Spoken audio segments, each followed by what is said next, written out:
মধ্যবিত্ত শ্ৰেণীৰ লোকে যি ধন উপাৰ্জন কৰে তাৰ অধিকাংশই পেট্ৰল ইএমআই আৰু শিশুৰ মাচুলত খৰচ হয়। টকা জমা কৰাটো তেওঁৰ বাবে অতি কঠিন।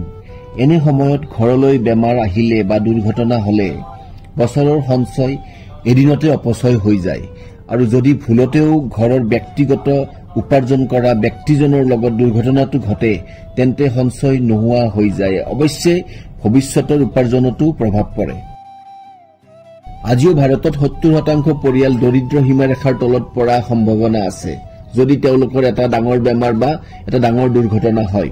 বেমাৰ আহিলে বা এটা দুৰ্ঘটনা হলে মধ্যবিত্ত মানুহ সকলো দুখীয়া হৈ পৰিব পাৰে আৰু ভৱিষ্যতে এই সংখ্যা বৃদ্ধি হবলৈ গৈ আছে। কাৰণ এজন ব্যক্তিৰ আয় কিমান হাৰত বৃদ্ধি পাব পাৰে, 5%, 8% নে 10%, কিন্তু চিকিৎসাৰ যিটো বিল প্ৰত্যেক বছৰে 14%কৈ বৃদ্ধি পাইছে। ইয়াৰ অৰ্থ এই যে আজি 10 লাখ টকাৰ যিটো অস্ত্ৰোপচাৰ হ'ব অহা বছৰ সেইটোৱে বাঢ়ি কিনে 11,40,000 হ'ব, 2 বছৰ পিছত সেইটোৱে 13 লাখ টকা হ'ব আৰু 5 বছৰৰ মূৰত দুগুণ হ'ব। মানে 10 লাখ টকাৰ অস্ত্ৰোপচাৰটো 20 লাখ হ'ব আৰু 20 লাখ টকাৰ অস্ত্ৰোপচাৰটো 40 লাখ হ'ব 10 বছৰ পিছত। তো আপুনি চিন্তা কৰক যে চিকিৎসাৰ যিটো ব্যয় দিনক দিনে বাঢ়ি গৈ আছে।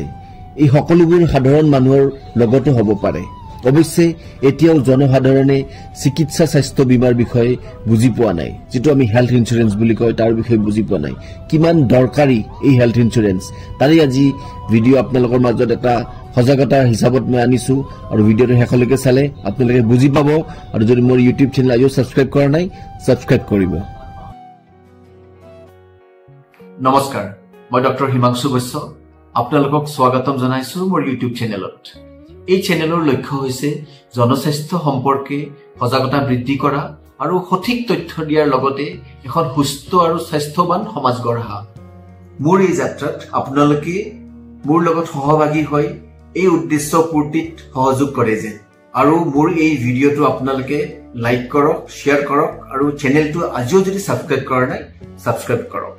So let's move to our today's topic, that is why health insurance is important for us in a family.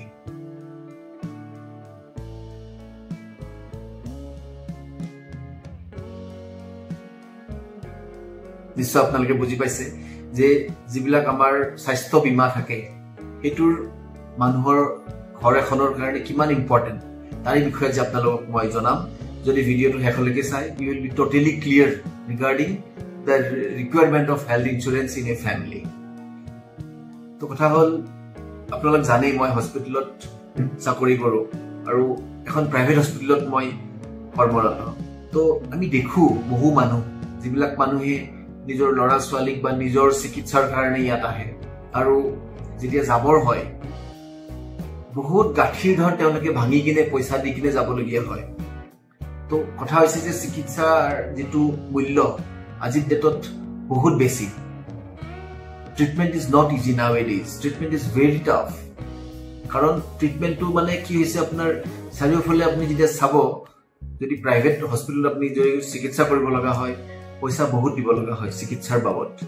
তো সেই বস্তুটো বা আমাৰ যিবিলাক গাঁঠিৰ ধন আছে, যিবিলাক আমি জমা কৰা ধন আছে, যিবিলাক আমাৰ ইনভেষ্টমেণ্ট আছে, ইনভেষ্টমেণ্টবিলাক আমি ভাঙি আনি কিনে আমি চিকিৎসাৰ বাবদ খৰচ কৰিবলগীয়া হয়। সেইটো আমি ডেইলি ৰুটিনত আমি দেখি আছো আমাৰ হস্পিটেলবিলাকত। এনেকুৱা যাতে কাৰো বিপদ নহয়। তো সেইটো কাৰণে আজি সজাগতাৰ কাৰণে how is health insurance important to us, সেইকাৰণে এই ভিডিঅ'টো আপোনালোকৰ মাজত আনিছো। হেল্থ ইঞ্চুৰেঞ্চৰ যিটো বেনিফিট সেইটো আমি সকলোৱে জনাটো খুব প্ৰয়োজন। যদি আপোনাৰ হেল্থ ইঞ্চুৰেঞ্চ আছে তেনেহ'লে আপুনি বেমাৰৰ কাৰণে যিমানেই বিপদত নপৰক, আপুনি যদি হস্পিটেলত ভৰ্তি হ'ব লগা হয় আপুনি উইদাউট এনি টেনশ্যন আপুনি চিকিৎসা কৰি ঘৰলৈ আহিব পাৰিব। কিছুমান এনেকুৱা বেমাৰ যদি মানুহৰ শৰীৰত হয় যিটো একচুৱেলি আমি হোৱাটো কেতিয়াও কামনা নকৰোঁ, যেনেকৈ কৰ্কট ৰোগ হওক, যেনেকৈ কাৰোবাৰ ধৰক কিডনীটোৱে বেয়া হৈ গ'ল, এনেকুৱা যদি ডাঙৰ ডাঙৰ বেমাৰ হয় যিবিলাক বেমাৰৰ চিকিৎসাৰ কষ্ট বহুত বেছি, হয়তো আমি পইচাৰে ঢুকি পাব নোৱাৰিব পাৰোঁ।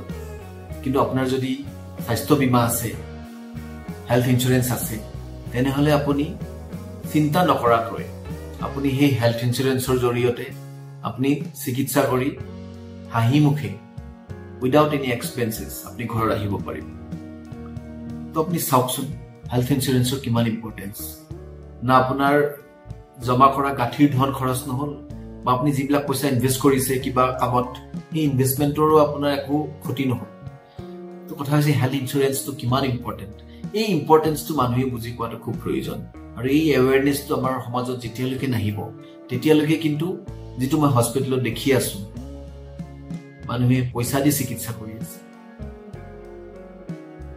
আমাৰ ওচৰত আহে পইচা নাই বুলি কয় আমাৰো বেয়া লাগে কিন্তু এই দিন কাৰো আহিব নালাগে আৰু এই দিন যদি আহিব নালাগা হয় তেনেহলে আমি কিন্তু এই যেটো হেল্থ ইন্সুরেন্স আমি কৰিবই লাগিব যদি আপোনালোকৰ তাত কোনো কন্টেক্স নাই হেল্থ ইন্সুৰেন্স কৰাৰ কাৰণে আপোনালোকে মোক কন্টেক্ট কৰিব পাৰে মোৰ WhatsApp নম্বৰটো ইতিমধ্যে মোৰ ডেসক্ৰিপচন বক্সত আছে মোক আপোনালোকে WhatsApp কৰিব পাৰে মোক ইমেইল কৰিব পাৰে তেনেকুৱা এজেন্সিৰ লৰা মোৰ তাত আছে মই আপোনাক হেল্প কৰিব পাৰিম কেৱল ইয়াতো বহুত ফ্ৰড হয় বহুত উল্টা পুল্টা মানুহ আছে যিবিলাকে 2 নম্বৰী কৰে তো আপুনি ভাল জেনুইন মানুহৰ তাত আপোনালোকে হেল্থ ইন্সুৰেন্স কৰক জীৱন সুৰক্ষা কৰক কোনোদিন বিপদত নপৰক এটো মোৰ কামনা আৰু এই এৱাৰনেছ ভিডিওটো যদি চাই আপোনালোকৰ ভাল লাগিল ৰিগাৰ্ডিং হেল্থ ইন্সুৰেন্স তেনেহলে আপোনালোকে লাইক কৰক মেছেজটো সবকে দিব লাগে শেয়াৰ কৰক আৰু মোৰ এই চেনেলটো যদি আজি আপোনালোকে সাবস্ক্ৰাইব কৰা নাই সাবস্ক্ৰাইব কৰক বহুত ভাল পাম Thank you very much for watching this video.